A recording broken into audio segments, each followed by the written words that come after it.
Deux femelles, deux minotaures femelles.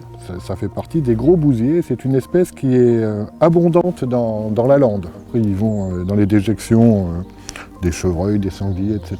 Bon, l'œil du bétail, évidemment, ça facilite grandement leur observation. Sur la réserve naturelle nationale de l'étang de Cousso, c'est l'inventaire des bousiers. Avec déjà 29 espèces inventoriées, le site compte une belle diversité.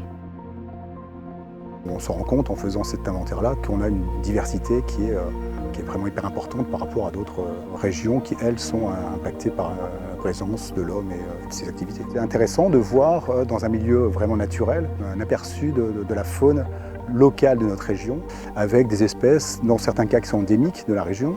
Et de faire un suivi sur l'année, ça permet de voir qu'on a des espèces qui vont apparaître sur un moment très court de l'année et d'autres qui au contraire vont être présentes à une grande partie de l'année. Donc ça permet de voir quelle est la biodiversité d'une localité, d'un endroit, d'une réserve. On découvre toujours encore des choses, c'est ça qui est bien.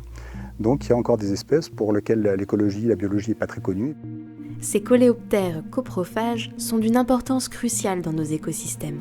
En dehors du fait qu'ils jouent un rôle très important pour recycler les déjections, c'était des ressources très importantes pour les prédateurs, donc dans les prairies, la pie-grièche écorcheur par exemple, et même le renard, le blaireau, les chauves-souris la nuit, etc.